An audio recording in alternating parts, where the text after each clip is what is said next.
नमस्कार मित्रांनो, ठरलं तर मग या मालिकेच्या आजच्या भागात आता सायली अर्जुनने ठरवलं प्रियाचा खोटारडेपणा संपूर्ण जगासमोर आणायचा आणि त्यासाठी आता प्रियावरती बारीक लक्ष ठेवायला साळली आणि अर्जुनने सुरुवात केली आणि त्यांच्या समोर आता खूप मोठं रहस्य येणार आहे। आता नेमकं कसं कसं काय काय घडतं हे सगळं जाणून घेऊया या व्हिडिओमध्ये शेवटपर्यंत।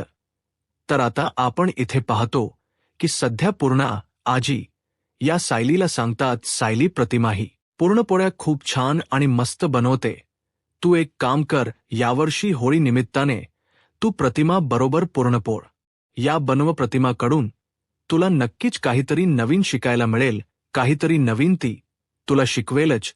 त्यावेळी सायली पूर्णा आजीला म्हणते, ठीक आहे पूर्णा आजी, तुमची इच्छा आहे ना, तर मी प्रतिमा आत्यांबरोबर मिळून पुरणपोळ्या बनवते।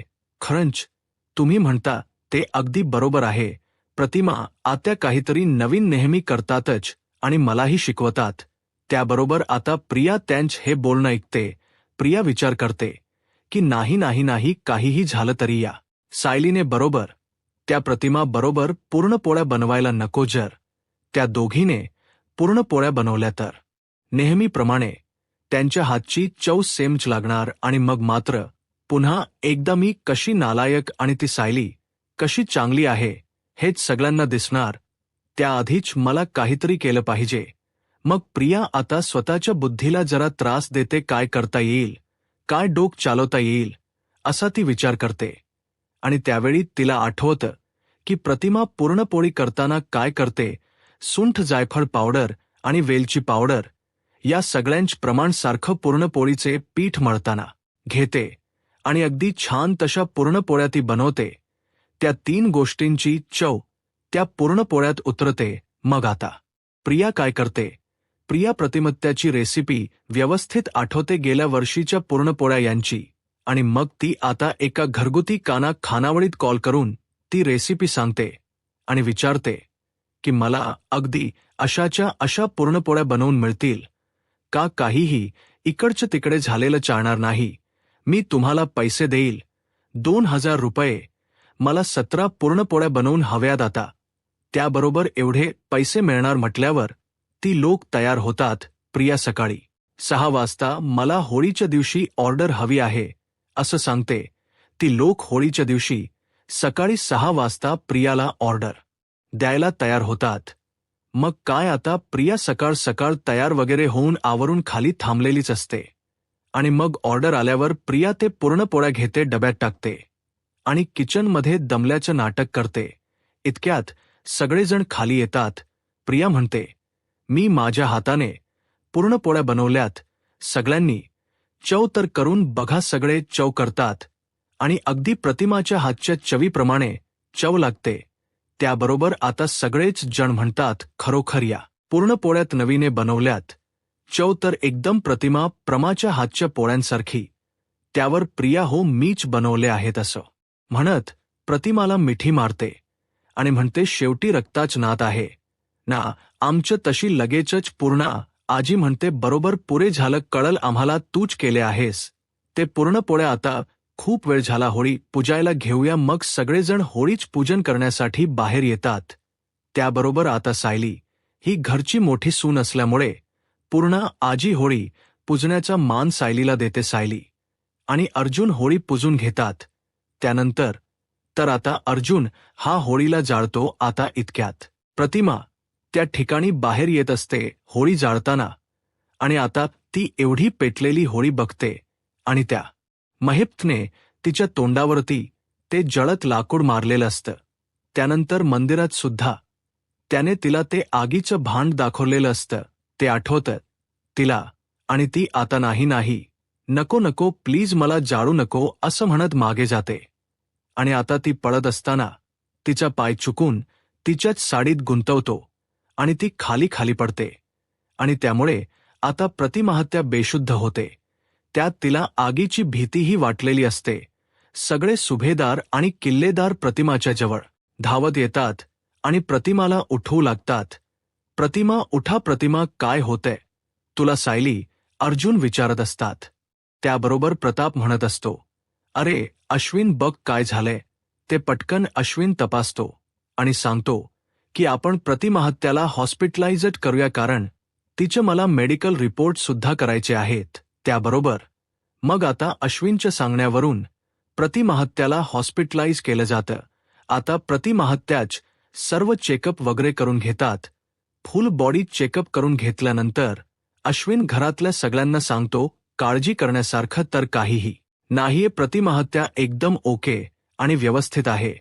पण मला काय वाटतं, प्रतिमत्याच हिमोग्लोबिन थोडं कमी आहे. तन्वी, तू प्रतिमत्याला हिमोग्लोबिन देऊ शकतेस ना? कारण काय आहे, तू आणि प्रतिमत्या तुमच ब्लड ग्रुप सेम आहे. त्याबरोबर प्रिया म्हणते, मी नाही, मी म्हणजे रेअर आहे ना आमच ब्लड ग्रुप, आणि मी जर आईला ब्लड दिलं ना तर मलाच दुसऱ्या 2 बाटल्या चढवाव्या लागतील. मी नाही देत आईला ब्लड. त्याबरोबर अश्विन म्हणतो, तन्वी अगं तू काय बोलतेस? तुला तरी कळतंय का? तू स्वतःच्या जन्म दिलेल्या आईला रक्त द्यायला नाही कसलं म्हणतीयस? आणि अगं मी तुला कुठे सांगतोय, तुझ्या अंगातलं सगळं रक्त काढ आणि ते प्रतिमा हत्याच्या अंगात चढ म्हणून.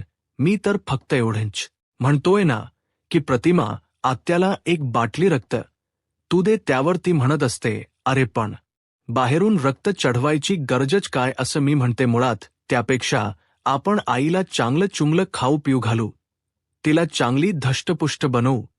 तिने चांगलं खाल्लं, चांगलं तिचं शरीर निर्गुण राहिलं तर उलट चांगलंच आहे ना आपल्यासाठी.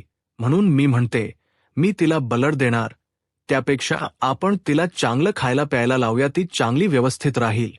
आणि तसंही आता ती हॉस्पिटलमध्ये आहे, म्हणजे ती आता व्यवस्थित खाऊन पिऊन राहीलच की तिच ब्लड वाढेल.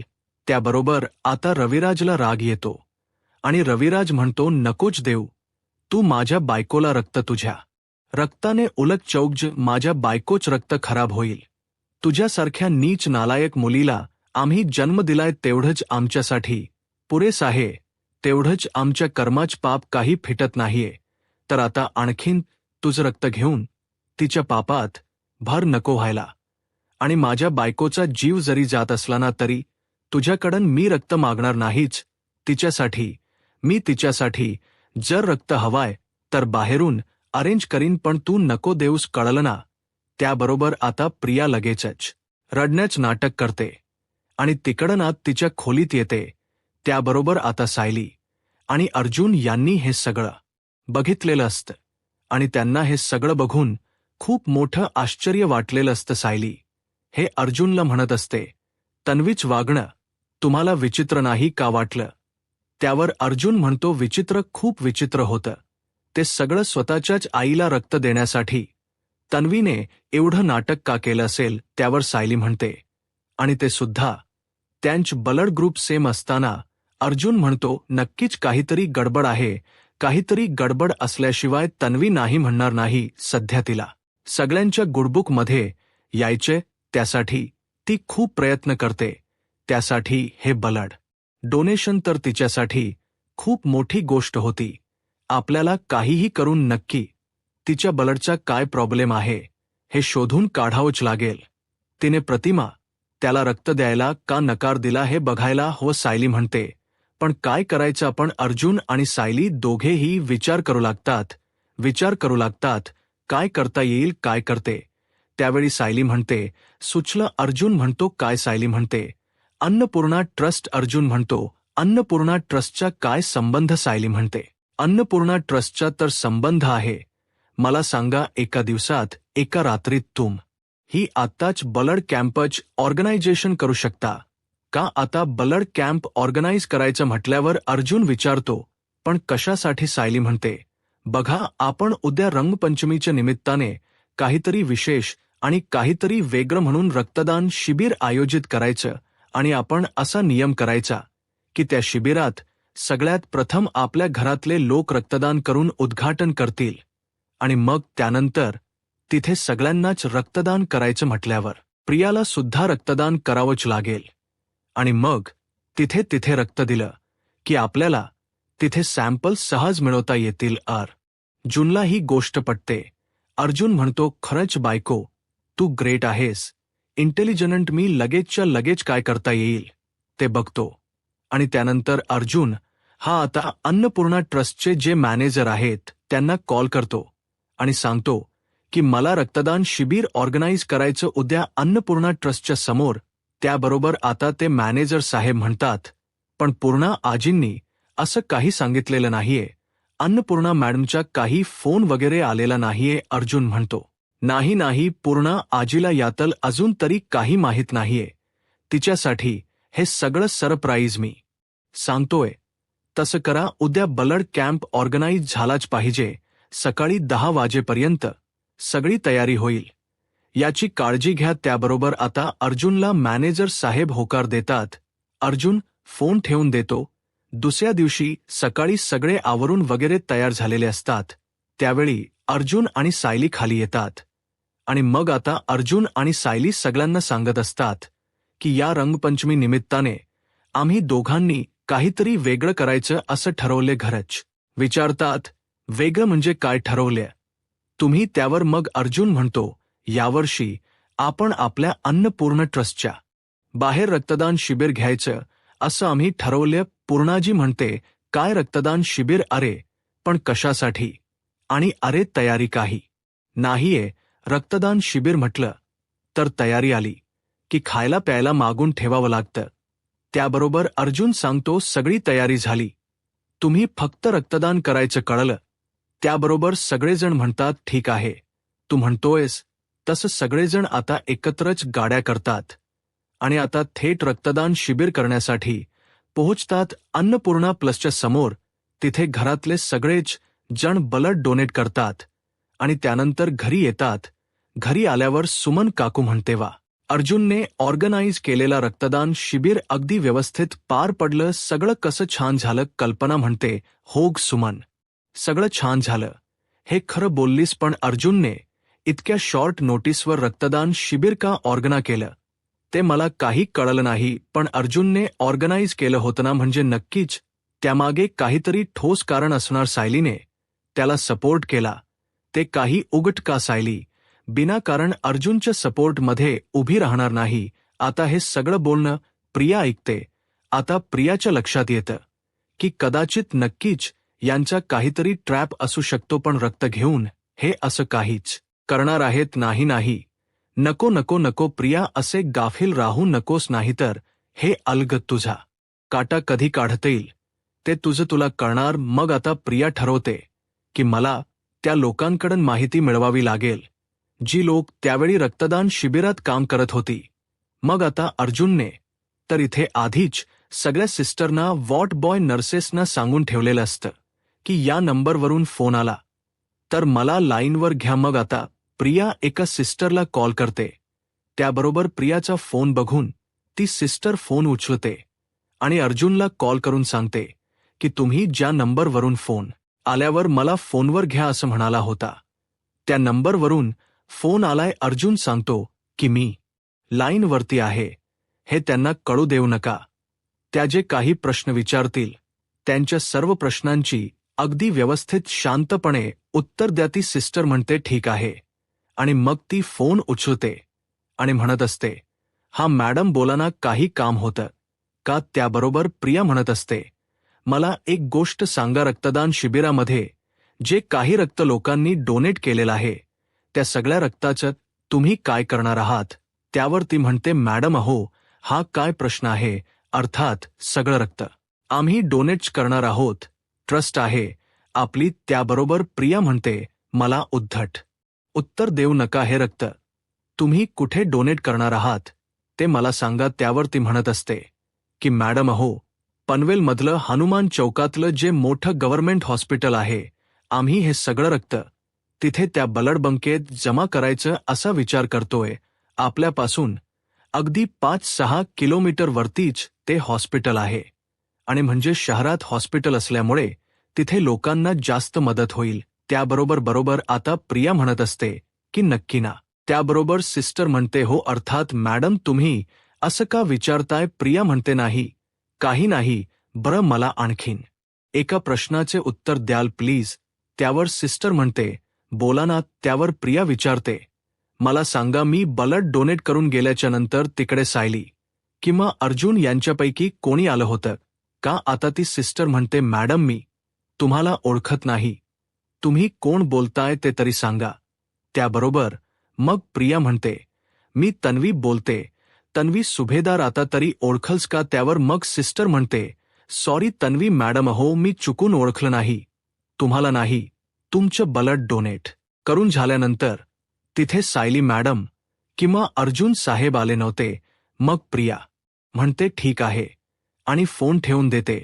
त्याबरोबर आता सायली अर्जुनने प्रियाचं सगळं बोलणं ऐकलेलं असतं. आता अर्जुन म्हणत असतो, प्रियाने एवढ्या चौकशा केल्या म्हणजे त्यामागे नक्कीच काहीतरी कारण असणार. सायली म्हणते, आपण तिचे ब्लड रिपोर्ट लवकरात लवकर मागून घेऊया. शॉर्ट नोटीसवर ब्लड रिपोर्ट मिळवणं गरजेचं आहे, नाहीतर प्रिया आणखीन काहीतरी कांड करेल. आता सायली अर्जुनने प्रियाच ब्लड डोनेशन करून झाल्याच्या नंतर तिचं ब्लड ताबडतोब घेतलं होतं आणि लगेचच्या लगेच ते सॅम्पल चेक करण्यासाठी लॅबला पाठवलं होतं.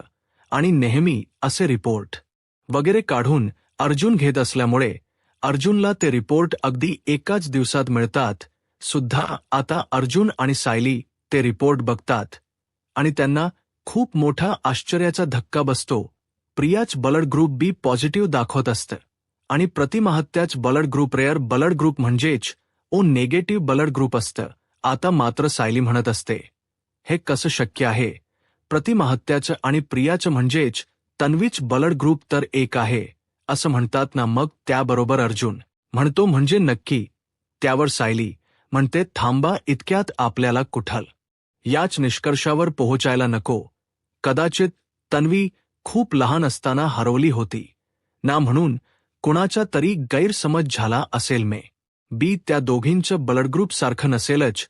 आपण एक काम करूया, आपण प्रियावरती आणखीन बारीक लक्ष ठेवूया, तिच्या प्रत्येक हालचाली बघूया. ब्यापैकी वेळा काय नेहमीच काही काही आयांचे आणि मुलींचे गुण सारखे असतात. त्यांचे हावभाव, त्यांची बोलण्याची चालण्याची पद्धत किंवा त्यांचे विचार करण्याची शैली एकच असते. आपण बघूया ना प्रियाच आणि प्रतिमांच किती काय काय मॅच होत ते. आणि मग आता ते दोघं प्रियावरती आणि प्रतिमाहत्यावरती बारीक लक्ष ठेवतात, पण त्यांना त्या दोघींमध्ये साम्य कमी आणि वेगळेपण जास्त आढळत. रियाला मत्याला बिलकुल कंटाळा कुठल्याही कामाचा नसतो. प्रतिमात्य सुगरण आहे.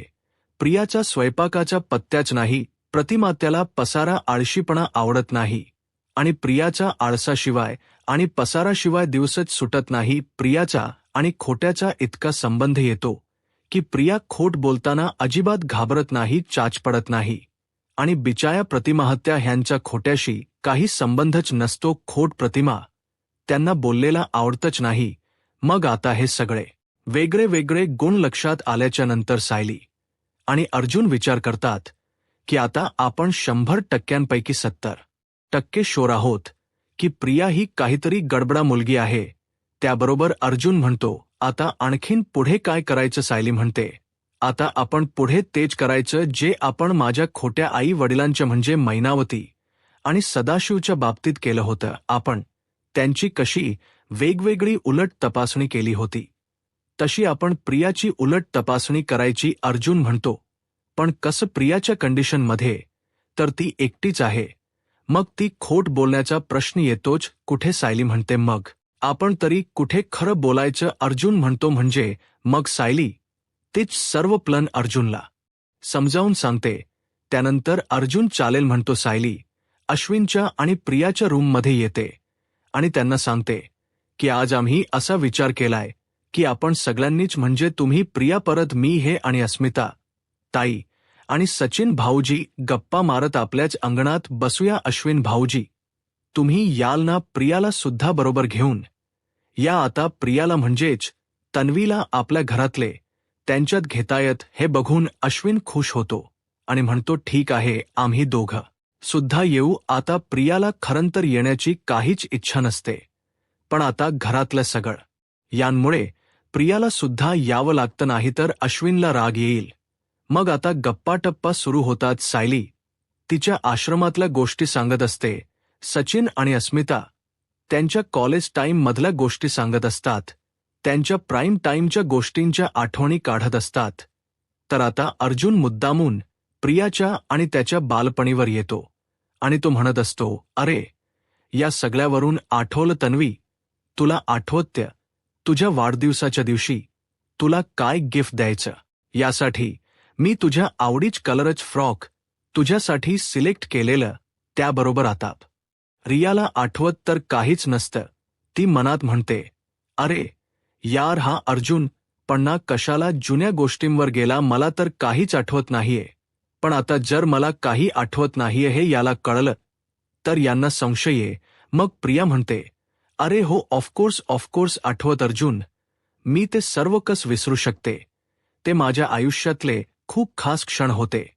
ते माझ्या बालपणातले खूप महत्वाचे अमूल्य दिवस होते. आठवत ना मला माझ्या वाढदिवसाच्या दिवशी तू मला गुलाबी रंगाच फ्रॉक गिफ्ट केलं होतंच. आठवतं मला खूप सुंदर फ्रॉक होत ते. त्याबरोबर आता अश्विन म्हणतो, काय पण मला यातलं काहीच आठवत नाहीये दादा. कुठलं फ्रॉक रे तू म्हणतोयस. आणि तन्वी जास्त वाढदिवस तर आपल्याच घरी व्हायचे की. त्याबरोबर प्रिया म्हणते, अश्विन अरे तुला आठवत नाहीये पण मला आठवत ना. आता खरं तर ही घटना घडलेलीच नाहीये. अर्जुनने कधीच प्रियाला काहीही गिफ्ट केलेलं नाहीये. तो फक्त प्रिया काय बोलतीये हे तपासण्यासाठी खोट बोलत असतो. आणि प्रिया सुद्धा अर्जुनला चांगला रिस्पॉन्स देते. इकडे अश्विन समोरून प्रियाला सांगत असतो की मला आठवत नाहीये, म्हणजे असं काही घडलं असं त्याला वाटत नाहीये. पण तरीही प्रिया अश्विनला गप्प करते आणि स्वतःची अक्कल दौडवते आणि उगाच अर्जुनच्या जाळ्यात फसली जाते. आता असे आजच ब्याच गोष्टी अर्जुन प्रिया समोर खोट्या बोलतो आणि प्रिया मात्र त्या गोष्टी आणखीन रंगव म्हणते. काय त्यावर सायली सांगते, अगं म्हणजे बालपणच काय, आपल्या मोठ्यापणीच्या गोष्टी सुद्धा माझ्या लक्षात आहेत की मोठ्यापणी तू माझ्याबरोबरच नाही का आश्रमात राहायचीस. त्यावर लगेचच प्रिया म्हणते, हो कळलं. त्याबरोबर आता सायली म्हणते, बरं चला आता झोपायला जाऊया, खूप वेळ झाली. आणि मग सगळीच जण आता झोपायला आपल्या रूममध्ये जातात. मराठी आता पुढे काय होईल हे पाहायला आत्ताच माझा महाराष्ट्र या यूट्यूब चॅनलला सबस्क्राईब करा. धन्यवाद.